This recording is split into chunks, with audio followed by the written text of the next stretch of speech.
Misconceptions about Islam. Why does Islam degrade women by keeping them behind the veil? Hijab for women. The status of women in Islam is often the target of attacks in the secular media. The hijab or the Islamic dress is cited by many as an example of the subjugation of women under Islamic law. Before we analyze the reasoning behind the religiously mandated hijab, let us first study the status of women in societies before the advent of Islam. 1. In the past, women were degraded and used as objects of lust.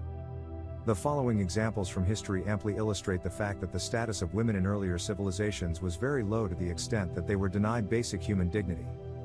A. Babylonian civilization. The women were degraded and were denied all rights under the Babylonian law. If a man murdered a woman, instead of him being punished, his wife was put to death. C. Greek civilization. Greek civilization is considered the most glorious of all ancient civilizations. Under this very glorious system, women were deprived of all rights and were looked down upon. In Greek mythology, an imaginary woman called Pandora is the root cause of misfortune of human beings. The Greeks considered women to be subhuman and inferior to men. Though chastity of women was precious, and women were held in high esteem, the Greeks were later overwhelmed by ego and sexual perversions. Prostitution became a regular practice amongst all classes of Greek society. D. Roman civilization. When Roman civilization was at the zenith of its glory, a man even had the right to take the life of his wife. Prostitution and nudity were common amongst the Romans. E. Egyptian civilization. The Egyptian considered women evil and as a sign of a devil. F. Pre-Islamic Arabia. Before Islam spread in Arabia, the Arabs looked down upon women, and very often when a female child was born, she was buried alive. 2. Islam uplifted women and gave them equality and expects them to maintain their status. Islam uplifted the status of women and granted them their just rights 1,400 years ago. Islam expects women to maintain their status. Hijab for men. People usually only discuss hijab in the context of women. However, in the glorious Quran, Allah, SWT, first mentions hijab for men before hijab for the women. The Quran mentions in Surah Nur, "Say to the believing men that they should lower their gaze and guard their modesty, that will make for greater purity for them, and Allah is well acquainted with all that they do." Al-Quran 24:30. The moment a man looks at a woman and if any brazen or unashamed thought comes to his mind, he should lower his gaze. Hijab for women.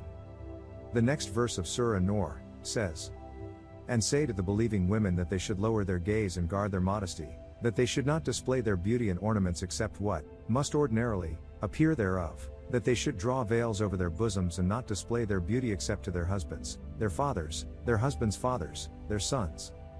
Al-Quran 24:31. 3. Hijab includes conduct and behavior among other things. Complete hijab, besides the 6 criteria of clothing, also includes the moral conduct, behavior, attitude and intention of the individual. A person only fulfilling the criteria of hijab of the clothes is observing hijab in a limited sense. Hijab of the clothes should be accompanied by hijab of the eyes, hijab of the heart, hijab of thought and hijab of intention. It also includes the way a person walks, the way a person talks, the way he behaves, etc. 4. Hijab prevents molestation. The reason why hijab is prescribed for women is mentioned in the Quran in the following verses of Surah Al-Ahzab. O Prophet!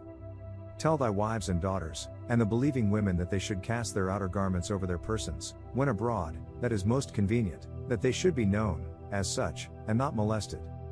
And Allah is oft forgiving, most merciful. Al-Quran 33:59.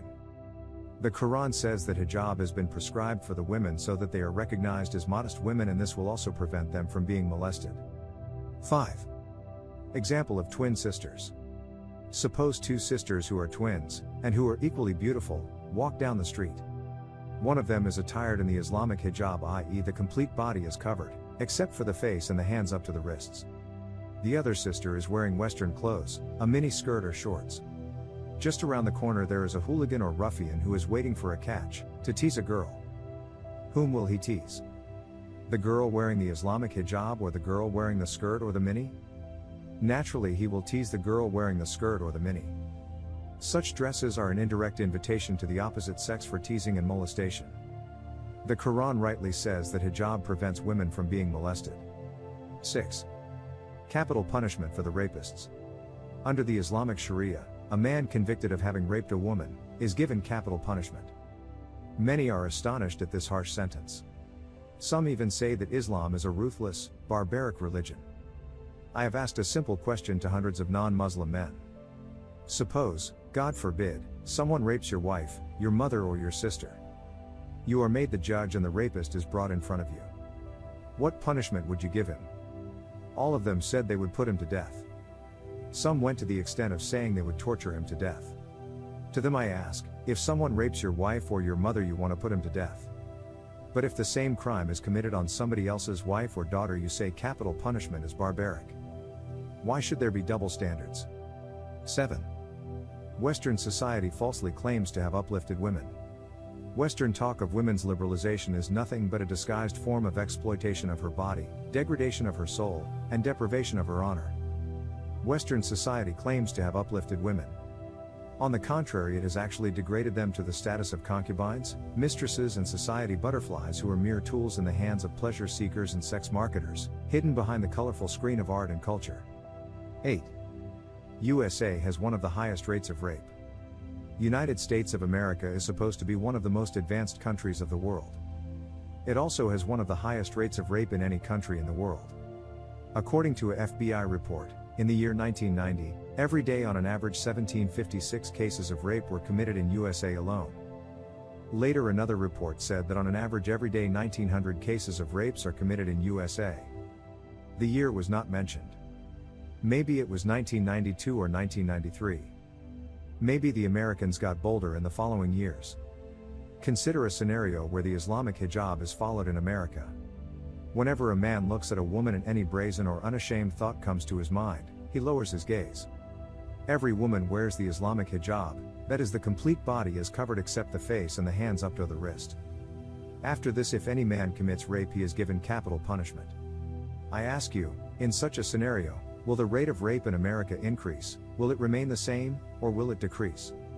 9. Implementation of Islamic Sharia will reduce the rate of rapes. Naturally, as soon as Islamic Sharia is implemented, positive results will be inevitable. If Islamic Sharia is implemented in any part of the world, whether it is America or Europe, society will breathe easier. Hijab does not degrade a woman but uplifts a woman and protects her modesty and chastity.